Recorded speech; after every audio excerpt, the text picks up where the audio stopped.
मित्रों राधे राधे। मित्रों कुंडली में मीन राशि काल पुरुष के कुंडली की 12वीं राशि है, अंतिम राशि है और इसे मोक्ष का भाव कहा गया है। 4 पुरुषार्थ हैं, धर्म अर्थ काम मोक्ष। तो अंतिम सबसे इंपॉर्टेंट जो पुरुषार्थ है वह मोक्ष है।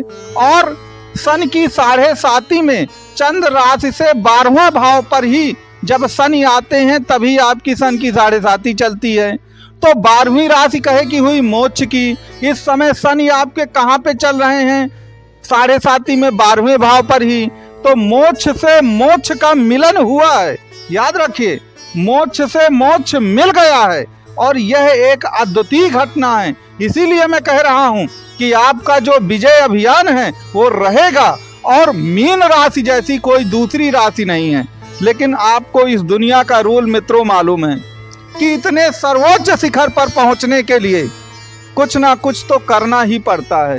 तो आज की इस वीडियो में मैं आपको बताऊंगा कि आपका जो विजय अभियान है वो कैसे आगे बढ़ेगा और कैसे आप अंतिम जो पुरुषार्थ है वो मोक्ष की ओर जाएंगे और आपका जो विजय का पहिया है वह रुकेगा नहीं। तो आप इसके लिए पूरा वीडियो देखते रहिए और वीडियो अच्छा लगे तो वीडियो को लाइक, शेयर और सब्सक्राइब करना कृपया मत भूलिएगा।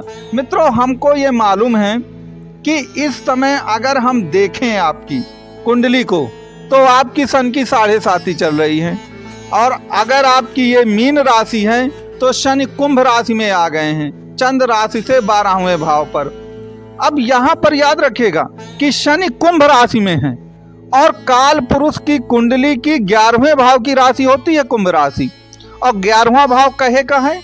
11वां भाव है हमारा जो सामाजिक सोशल मित्रगत सर्किल होता है, जो हमारे संबंध होते हैं कि हमारे कितने मित्र यार दोस्त हैं, कितने लोगों से हम प्रत्यक्ष या अप्रत्यक्ष रूप से जुड़े हैं। याद रखिए, अगर आपने इस सर्किल को बचा के रखा या अपने इस सर्किल को और ज्यादा एक्सपेंड कर दिया, बढ़ा दिया, तो आपने 11वें भाव को जागृत कर दिया। और यदि आपने 11वें भाव को जागृत कर दिया ना, तो जो आपको डराया जाता है कि सन की 7.5 आ गई है तो ये हो जाएगा वो हो जाएगा, याद रखिए कुछ नहीं होगा। बस आपको एक ही काम करना है जो मैंने कहा है। क्योंकि 11वां भाव जो होता है कुंडली का, कुंभ राशि जो होती है, वह राशि आपकी इच्छाओं की पूर्ति की है, जिसका भी स्वामी शनि ही होता है। और इस समय शनि कुंभ राशि में चल ही रहे हैं, जो आपकी कुंडली में चंद्र राशि से 12वीं राशि पड़ती है। तो कहने का तात्पर्य यह है कि आप अपने सामाजिक दायरे को बढ़ाइए।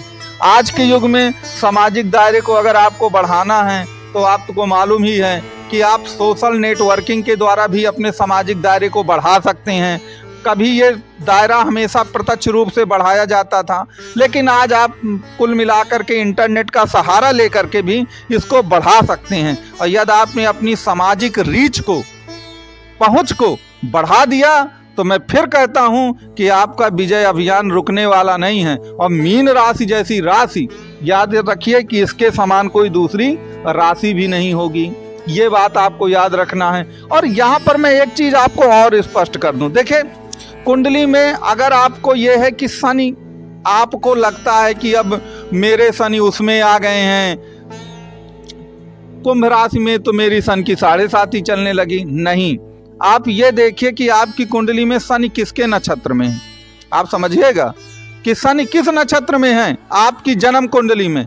अगर शनि बुध और शुक्र के नक्षत्रों में होंगे तो याद रखिएगा वह आपको कभी भी बुरा प्रतिफल नहीं देंगे। आप अपनी कुंडली को चेक करिए और कमेंट बॉक्स में मुझको बताइए कि आपकी कुंडली में बुध और शुक्र के नक्षत्र में शनि है या नहीं है, या वो किसके नक्षत्र में है। अगर स्वयं के भी नक्षत्र में है कोई दिक्कत नहीं है, शनि अपने ही नक्षत्रों में है। बस शनि को चंद्रमा, सूर्य, मंगल, राहु इनके नक्षत्र में नहीं होना चाहिए। अगर ऐसा नहीं है तो आपको किसी भी तरह की डरने की कोई बात नहीं है और 100% आप एक प्रकार से सफलता की सीढ़ी 2024 में भी चढ़ेंगे। अब एक बात यहाँ पर और आपको याद रखनी है कि देखिए मीन राशि क्या है। आप क्या देखते हैं, एक मछली का चिन्ह बना होता है और मछलियाँ उछल कूद मचा रही हैं। तो एकाग्रता नहीं होती है। वो मछली का मतलब, आपने कभी मछली को स्थिर होते हुए ना देखा होगा, वो कभी एकाग्र नहीं रहती, वो हमेशा उछलती कूदती रहती है, ये आपने देखा होगा। तो कहने का तात्पर्य यह है कि शनि जो हैं वो डेडिकेशन और एकाग्रता के प्रतीक हैं। आपको 2024 में एक लक्ष्य बनाना है कि आपको कंसंट्रेट होना है। आप कंसंट्रेट होइए। देखिए शनि आपको कहां से कहां पहुंचा देते हैं। मोस्टली लोग जो जीवन में सबसे ज्यादा सफलता की ऊंचाइयों पर पहुंचते हैं वह शनि की 7.5 में ही पहुंचते हैं। लेकिन फिर मैं कहता हूं कि सर्वोच्च शिखर पर पहुंचने के लिए कुछ तो करना पड़ेगा ना। ये छोटी छोटी सी बातें आप कर लीजिए, फिर देखिए आपका जीवन पूरी तरह से बदल जाएगा, पूरी तरह से बदल जाएगा जो मैं आपको बता रहा हूं। तो एक तो आपको ये याद रखना है। दूसरा एक चीज और याद रखिएगा कि आपको ये चीज हमेशा याद रखना है कि आपकी कुंडली का जो गोचर है इस समय, उसमें अगर आप देखें तो राहु प्रथम भाव पर हैं। अब लोग कहेंगे कि प्रथम भाव पे राहु, लग्न पे मीन राशि पर ही राहु चल रहे हैं तो ये खराब है। देखिए राहु को फिर देखिए कि राहु किसके नक्षत्र में है आपकी कुंडली में, वह भी अगर बुध और शुक्र के नक्षत्र में है तो आपको याद रखिए 100% अच्छा प्रभाव ही देगा, आपको बुरा प्रभाव नहीं देने वाला है, क्योंकि राहु बुध और शुक्र का सच्चा मित्र है। और एक बात यहाँ पे और रखिएगा कि अगर वो मीन राशि में है तो राहु के बारे में आप क्या सुनते हैं कि ये तो छाया ग्रह है, तो जिसकी राशि में बैठेगा उसी तरह का प्रतिफल देगा। आपको अध्यात्म की ओर ले जाएगा, आपको शिक्षा की ओर ले जाएगा, सत्कर्मों की ओर भी ले जाएगा। चूंकि है तो वो गुरु की राशि में ना, तो बहुत उसमें घबराने की कोई बात है ही नहीं। और गुरु महाराज तो आपके द्वितीय भाव धन भाव पर हैं, तो धन की जो किल्लत है, जो मैंने आपको बताया है रूल्स, अगर आप उसके अनुसार चलते हैं तो धन की आपको किसी प्रकार की कोई भी किल्लत नहीं होने वाली है। तो आपको जो मैंने बताया है कि देखिए मोक्ष से मोक्ष मिला है, शुरू में ही मैंने ये बात बताई है।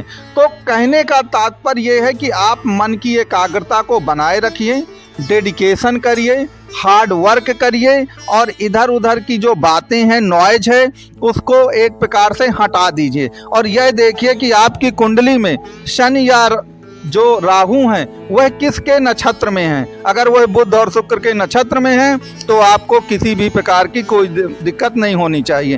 फिर भी आपको लगता है कि कोई प्रश्न अधूरा रह गया है तो मेरा ये नंबर दिया गया है। आप कुंडली के बारे में कोई भी परामर्श करना चाहते हैं तो आप इस नंबर पे व्हाट्सअप कर सकते हैं, कॉल कर सकते हैं। अंत में आपसे यही निवेदन है कि अगर आपको वीडियो अच्छा लगा हो तो वीडियो को लाइक, शेयर और सब्सक्राइब करना प्लीज़ मत भूलें।